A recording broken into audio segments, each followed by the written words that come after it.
अप्रैल 2026 पूरा वर्ल्ड देख रहा है रामायण का टीजर। लेकिन तभी अचानक यहाँ पे हम लोग देखते हैं रणबीर कपूर को लॉर्ड राम के रूप में। उसके बाद यहाँ पे वीएफएक्स की बात करें, हॉलीवुड लेवल का होता है। बजट की बात करें तो वो इतना ज़्यादा है कि उस बजट में ऑलमोस्ट 10 फिल्म बन जाएगी। लेकिन तभी स्क्रीन पे हम लोग को हल्की सी झलक दिखाई देती है अरुण गोविल जी की, और उन्हें देख के सब लोग बोलने लगते हैं ओजी राम। उस मोमेंट पे दशरथ जी वहाँ पे मौजूद हैं, लेकिन मेकर्स उन्हें दशरथ जी के रूप में कास्ट तो किए हैं, लेकिन फैंस को वापस से पास्ट में जाना पड़ता है और वो अपने मन से चले जाते हैं, क्योंकि उन्हें उन्हें देख के श्री राम जी याद आते हैं। तो कास्टिंग कुछ इस तरीके की हुई है कि यहाँ पे ऑलमोस्ट 40 साल यानी कि 4 डिकेड्स बीत गए हैं, लेकिन इसके बाद भी उनसे परफेक्ट कास्टिंग अभी तक लोगों को नहीं मिली।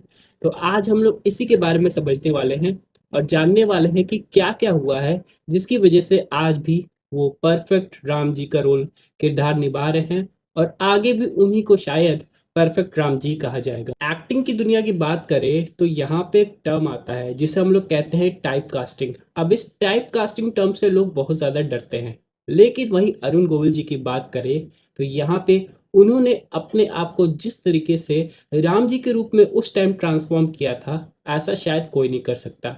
चाहे वो अयोध्या के राजा के रूप में हो, या फिर वनवास वाला सीन हो, या फिर उस वक्त का सीन जब वो अपने गुरुदेव से यहाँ पे टीचिंग्स ले रहे थे। लेकिन अब यहाँ पे जब भी लोग राम जी को इमेजिन करते हैं इतने टाइम बाद भी, तो उनको कोई ऐसा बॉडी बिल्डर फिगर तो नहीं दिखता है, बल्कि एक प्यारी सी स्माइल दिखती है जो कि अरुण गोविल जी की है। और इसी वजह से यहाँ पे वो जो राम जी हैं वो सबकी छवि में एक तरीके से छप गए। यहाँ पे ये बात सिर्फ नॉस्टैल्जिया की नहीं है, ये बात है हिस्ट्री की और साइकोलॉजी की, प्लस एक मेकर्स के सात्विक फॉर्मूले की, जिसकी वजह से ऑडियंस यहाँ पे अरुण गोविल जी को अभी भी भगवान राम के रूप में देखती है। और ये वाली वीडियो काफ़ी लंबी होने वाली है, लेकिन डिटेल में भी जाने वाली है, जिसकी वजह से जो ऑडियंस है वो समझ जाएंगी कि ऐसा क्यों हो रहा है और आगे भी क्यों होता रहेगा। सबसे पहली बात अगर हम लोग बात करें तो रामायण एक कंप्लीट टीवी शो है। उसके कितने सारे एपिसोड्स आप लोग जानते हैं। और जो हम लोग रामायण मूवीज़ देखे हैं, चाहे हम लोग बात करें एनिमेटेड फिल्म्स की जो कि एक बार जापान में बनी थी, या फिर अभी आदि पुरुष ले लीजिए, या फिर उसके बाद जो अभी रामायण आने वाली ले लीजिए, ये मूवी फॉर्मेट है। और टीवी और मूवी फॉर्मेट पे ज़मीन आसमान का अंतर होता है। सबसे पहली बात, टीवी में जब भी हम लोग किसी कैरेक्टर को देखते हैं वो हम लोग को कई बार दिखाई देते हैं। अगर वो वीकली आ रहा है तो वीक बाय वीक, डेली आ रहा है तो डेली। मूवीज़ की बात करें तो एक बार वो फ़िल्म रिलीज़ हो गई, एक बार हमने उन कैरेक्टर्स को देख लिया, 4 घंटे में स्टोरी सम अप हो गई, फिर हम लोग आगे बढ़ जाते हैं। तो टेलीविज़न की बात करें तो उसकी जो छाप होती है, वो ऑडियंस के माइंड में कुछ अलग तरीके की होती है, जो कि भुलाए नहीं भूलती है। टाइम था 1986 का। रामानंद सागर जी यहाँ पे एक ऐसा चेहरे की तलाश कर रहे थे जो कि ऑलमोस्ट 80 करोड़ से ऊपर लोगों को यहाँ पे विश्वास दिला सके, उनके दिल में अपनी जगह बना सके। और यहाँ पे कास्टिंग एक दो बार नहीं हुई, ऑलमोस्ट हजारों एक्टर्स यहाँ पे लाइन लगाए थे कास्टिंग के लिए। लेकिन हो क्या रहा था, रिजेक्शन पे रिजेक्शन। रामानंद सागर जी को समझ में नहीं आ रहा था कि एक्टर्स तो अच्छे हैं, इनकी हिस्ट्री भी अच्छी है एक्टिंग फील्ड के मामले में, चाहे टेलीविजन की बात करें चाहे मूवीज़ की बात करें, लेकिन कहीं ना कहीं वो बात नहीं है जो वो देखना चाह रहे हैं। यहाँ पे एक स्टोरी है जो शायद बहुत लोग को नहीं पता है, लेकिन यहाँ पे ऐसा कहा जाता है कि जब अरुण गोविल जी भी कास्टिंग वहाँ पे गए थे रामानंद सागर जी के पास, तो रामानंद सागर जी ने उन्हें रिजेक्ट कर दिया था। और उस वक्त अरुण गोविल जी एक फेमस टीवी शो आप लोग जानते होंगे जिसका नाम है विक्रम और बेताल, उसकी फिल्मिंग कर रहे थे। और यहाँ पे अरुण गोविल जी ने उनसे पूछा कि आपने मुझे क्यों रिजेक्ट किया। तो रामानंद सागर जी ने कहा कि आपकी स्माइल में वो बात नहीं है। उसके बाद जब अरुण गोविल जी घर पे गए तो उन्होंने अपने आप को शीशे में देखा। उसके बाद उनको ये रियलाइज़ हुआ कि राम जी की जो छवि है वो ना तो मसल से है, ना ऐसे कुछ रूप से, बल्कि जो डिवाइन स्माइल है वही उस छवि की एक तरीके से पहचान है, जो कि चेहरे पे इनोसेंस से वो पहचान है। फिर उन्होंने काफ़ी समय तक वो स्माइल की प्रैक्टिस भी की, लोगों का मानना है। उसके बाद वो एक बार फिर से रामानंद सागर जी के पास गए। उसके बाद कहा जाता है कि उनकी स्माइल देखते ही उन्होंने यहाँ पे उन्हें एक्सेप्ट कर लिया था और कहा कि उनको उनके राम जी मिल गए हैं। लेकिन हम लोग बात करें, ये बात सिर्फ एक्टिंग और कास्टिंग पे नहीं रुकती है। 19th सेंचुरी में राजा रवि वर्मा ने एक पेंटिंग बनाई थी भगवान राम जी की, और वो पेंटिंग ऑलमोस्ट सबके घर में थी। और एक तरीके से यहाँ पे कास्टिंग में लग रहा था कि अरुण गोविल जी का जो फेस है वो उस पेंटिंग से काफ़ी ज़्यादा मेल खाता है। इससे क्या होता है कि यहाँ पे वो ना तो सिर्फ उस कैरेक्टर को रोल निभा रहे हैं, बल्कि उस कैरेक्टर को बिल्कुल लाइवली तरीके से प्रेजेंट कर रहे हैं। यानी कि कोई ऐसा जिसकी हम लोग पेंटिंग देख रहे हैं, फिर अचानक वही कैरेक्टर वो हम लोग के आंखों के सामने आ जाए, तो ऑडियंस को झट से रिकॉल आता है, अरे ये तो देखा देखा चेहरा लग रहा है, ऐसे ही राम जी होने चाहिए। और वो चीज़ बिल्कुल परफेक्ट बैठ गई थी, जिसकी वजह से वो एक तरीके का बेंचमार्क हो गया था। जंप करते हैं मॉडर्न टाइम्स में। यहाँ पे राम जी को कैसा दिखाया जाता है? राम जी की एकदम कट टू कट बॉडी है, उनके पास एब्स है, और यहाँ पे एग्रेशन, ये फैक्टर बहुत ज़्यादा है। तो ये राम की जो छवि है, राम जी की जो छवि है, ये ऑडियंस को बिल्कुल पसंद नहीं आ रही थी। यहाँ पे मेकर्स, डायरेक्टर्स बड़े से बड़े एक्टर्स को कास्ट कर ले, उनका पिछला रिकॉर्ड सुपर हो, 1000 करोड़ से भी ज़्यादा हो, लेकिन अगर यहाँ पे मेकर्स राम जी के कैरेक्टर को जस्टिफाई नहीं कर पाएंगे, तब यहाँ पे ऑडियंस कैसे उनको एक्सेप्ट करेगी? और यही हुआ। सबसे पहली बात कि राम जी जब भी कोई भी काम करते हैं, यहाँ पे लोगों का मानना है, वो बहुत शांति से करते हैं। लेकिन आज की मूवीज़ में यहाँ पे कुछ अलग तरीके से प्रेज़ेंट किया जा रहा था। लोगों को लग रहा था कि ये जो क्रिएटिव फ्रीडम उनको मिली है, वो एक तरीके से लोगों को टेस्ट को बदल देगी। लोगों को लगेगा कि अच्छा, राम जी को इस वे में भी दिखाया जा सकता है। लेकिन ऐसा नहीं हुआ, क्योंकि जिस तरीके की छवि पहले हम लोग टीवी शो देख के बना चुके थे, जो कि एक्चुअली है भी, उसके बाद उसको कोई ऐसे ओवरराइट नहीं कर सकता अपने वे में। जैसे कि बात करें, भगवान राम जी को मर्यादा पुरुषोत्तम कहा जाता है।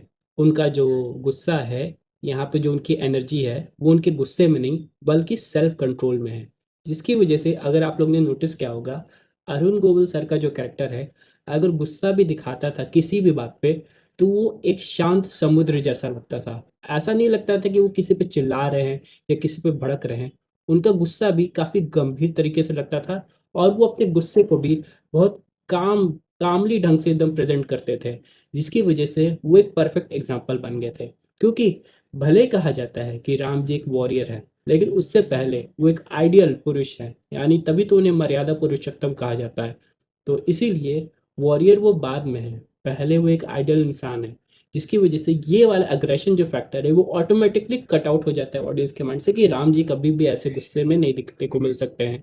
और ये अरुण गोविल ने बिल्कुल परफेक्टली जस्टिफाई किया था। अब हम लोग बात करें 1987 की, तो यहाँ पे कहा जाता है कि राम का रोल प्ले करने के लिए आपको खुद राम जी जैसा बनना पड़ता है। तो राम जी बनने के लिए अरुण गोविल ने अपने हैबिट्स में काफ़ी सारे बदलाव किए थे, और प्लस ये एक छोटा सीक्वेंस तो था नहीं कि फिल्म है तो 1 साल में कंप्लीट हो जाए।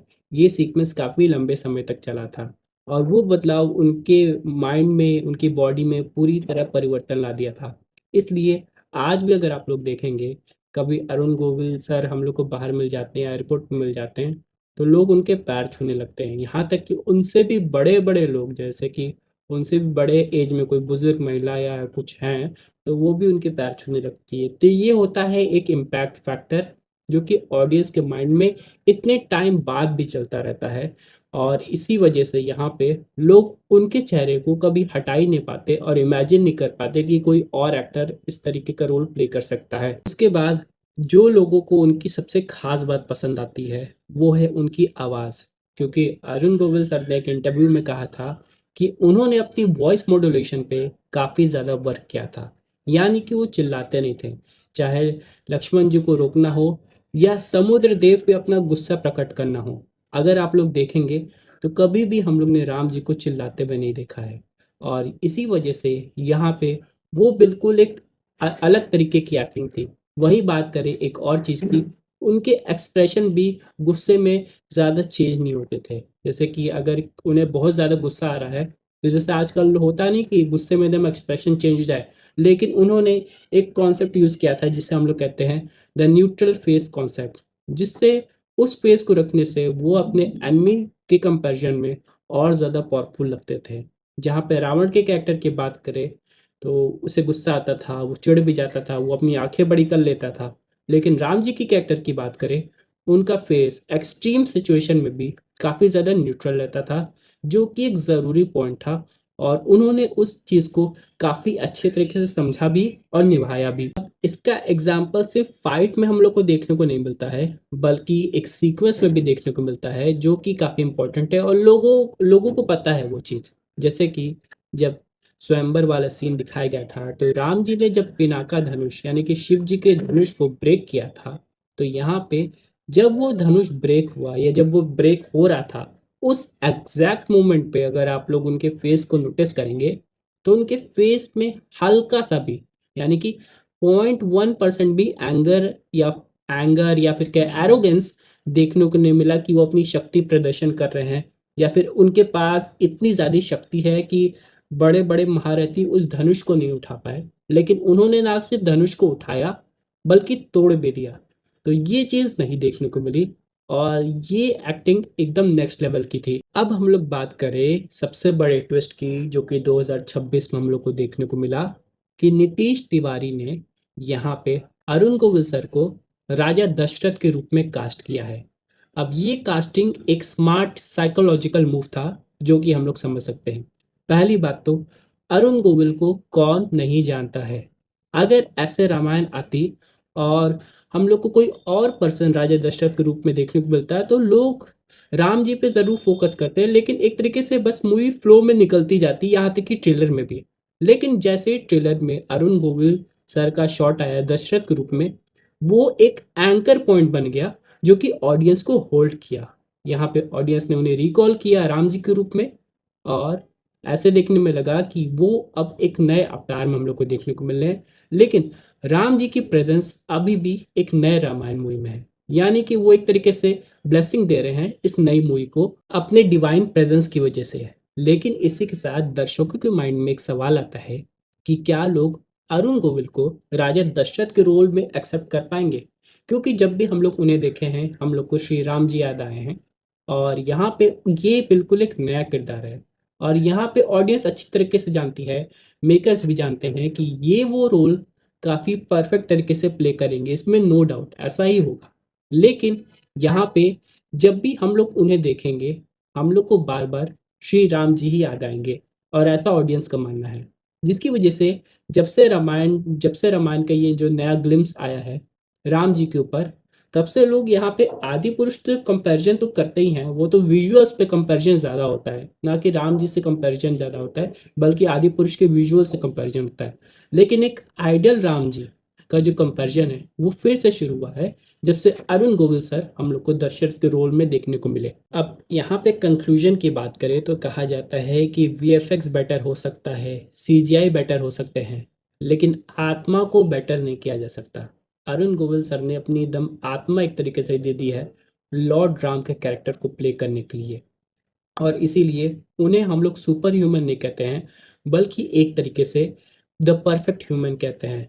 और यहीं पे आज से 100 साल बाद, अभी तो 40 साल बीते हैं, यानी कि इसके 100 साल बाद भी जब भी कोई मेकर एक नई रामायण बनाएगा, तो यहाँ पे उनको रेफरेंस अरुण गोविल सर के राम जी के कैरेक्टर से लेना पड़ेगा।